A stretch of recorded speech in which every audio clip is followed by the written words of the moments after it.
In this video, I'll give you the best value at each position in 2024 fantasy redraft leagues. I'm Jim Coventry of Rotowire. At quarterback, I cannot go away from a great value being Kyler Murray of the Arizona Cardinals. He's pretty much unilaterally the quarterback 7 in almost every draft. Can he dip up a little bit? Yes, but he's pretty much locked into that QB 7. And then I want you to understand, Kyler Murray is a quarterback that could exceed that ADP with not much of a problem. Want you to know also that Murray has an injury history we think about. First 2 years in the league, he barely missed time. He did have a shoulder injury his third year, but then his fourth and his fifth year, he had that ACL injury that cost him the end of 2022, and it cost him till he came back in week 10 of 2022. So it was one injury. Very hard to take one injury and say, it's 2 years. You can't say it's two separate injuries. So maybe he's not as injury prone as we think. The ACL was a fluke thing. It was very weird how he just gave out on him, is what it is. That said, last year, Marquise Brown was hurt, and then Michael Wilson was hurt. So Trey McBride was often the de facto and top receiver for Kyler Murray when he returned. That's not optimal. You want to have a stable of weapons. And the problem became, in the first couple games, Murray wasn't really running much. Of course, he come up an ACL. But in the last 4 games, all of a sudden, 24 to 49 yards. Not great, but it was good. And he's going to be a full year removed from that ACL. So I think the running comes back. Also, McBride's not his de facto number 1 anymore. We're going to have Marvin Harrison, who's going to be an alpha for them. Michael Wilson properly cast as a number 2. And Michael Wilson had 56 yards in 5 of his first 8 games. That was with Clayton Tune and Joshua Dobbs. And even when Michael Wilson came back from the injury late in the season, the first 2 games, he did nothing with Kyler Murray. He was clearly working his way back. The last 2 games, averaged 65 yards. So he's got a player there. Also, James Conner may have had a horrible receiving season, but with Kyler Murray back, we saw a 57 and a 64-yard receiving game by Conner. So this is a lot of weapons for Kyler Murray. And that defense is probably going to be bad again. So Murray's going to have to run this offense, but he has a very good set of weapons. Now, the offensive line's not great, but it's not as bad as some of the worst ones in the leagues. It's serviceable enough, and Murray could break contain anyway. So all that said, I don't think the line's a big problem for him. And I want you also to know, Kyler Murray last year in 7 of 8 games, he had between 19.5 and 26 fantasy points.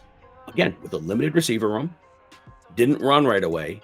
That's a high number of points for somebody in that situation. Kyler Murray could easily beat that QB 7. Running back, Derrick Henry's a value this year. And Derrick Henry is one of those, he's going in a spot in drafts where people are like not quite sure, okay, we'll take him here. It's not like we believe it's dominant. We're not letting him fall so far that he's in that Joe Mixon range for sure. Well, going way before that. But I get it. Derrick Henry in 2019 and 2020, long time ago, he rushed for 5.3 yards per carry. The last 3 seasons, he's a full yard per carry less. Yes, Father Time, a lot of hits, but Tennessee also, that offensive line got really bad. Okay, so fair enough. Give him, but still, he has declined a bit. That's fine. What I want to point out this year, though, is Henry rarely misses time. He had the broken foot in 2021. That was it. Usually, he doesn't miss a game. And workload, yeah, his snaps were lower last year. Tyjae Spears out-snapped him in some games. But Derrick Henry still got over 280 carries. So that was a big deal and heavy workload. And Derrick Henry, 86th percentile broken tackle rate last year, 77th percentile yards after contact. Look, he may have slipped. He's still a beast. And what I love in Baltimore, and I know they lost 3/5 of their starting line. They bring back Linderbaum, the center. They bring back left tackle Ronnie Stanley. I know he gets hurt. And I know that's a bit of an issue.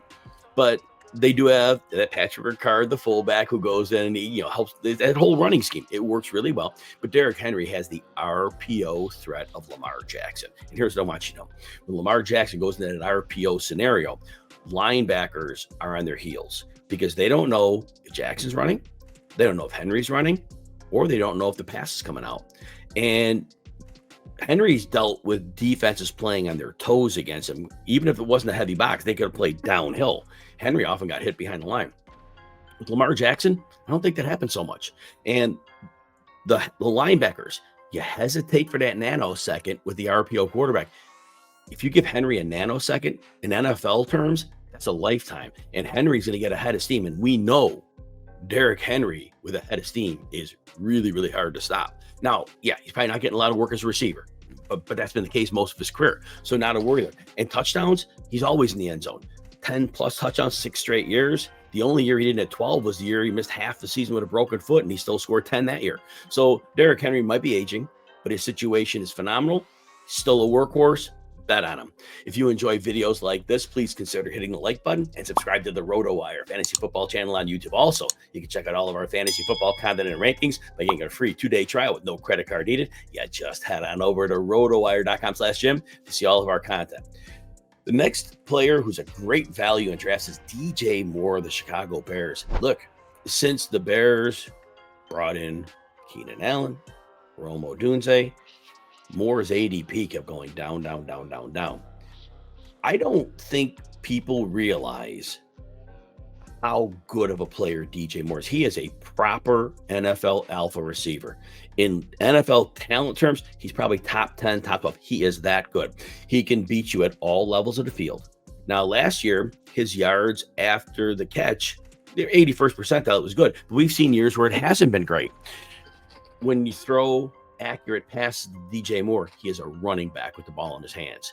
And I have to think, Caleb Williams is a rookie. We'd have no idea what he's going to do. But we have to think he's better than Tyson Bagent and Justin Fields and the other cast of characters in Carolina that were DJ Moore's quarterbacks.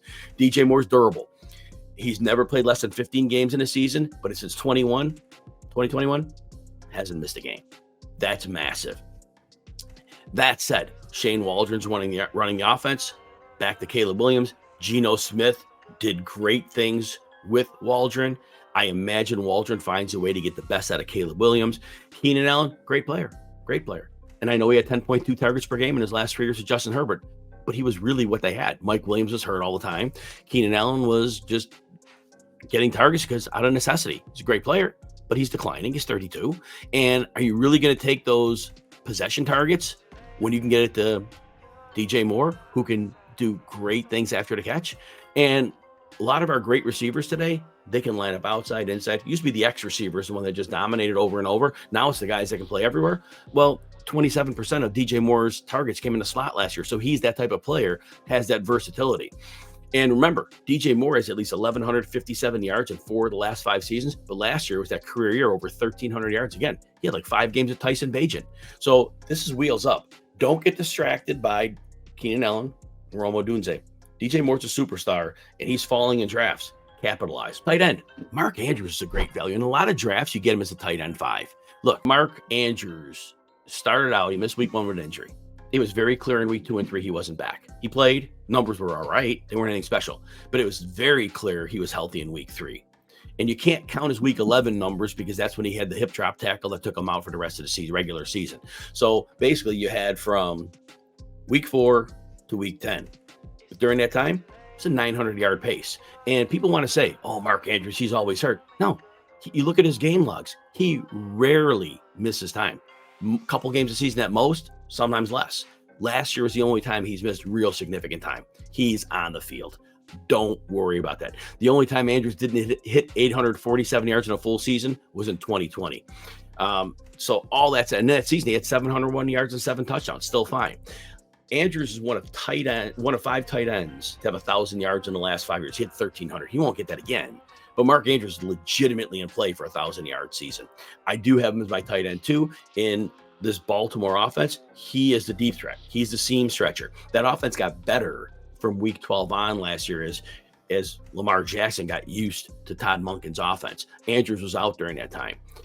Isaiah Likely, people want to talk about him. He's a great catch and run guy. Great. Andrews is the top target. And for Likely to see significant time in the field, the whole offense has to be changed. They run 21 personnel, 2 running backs and a tight end. They don't run 12. So the 2 tight end looks, they're not going to be there frequently. Mark Andrews is a superstar. He's Lamar Jackson's guy. Andrews isn't going anywhere.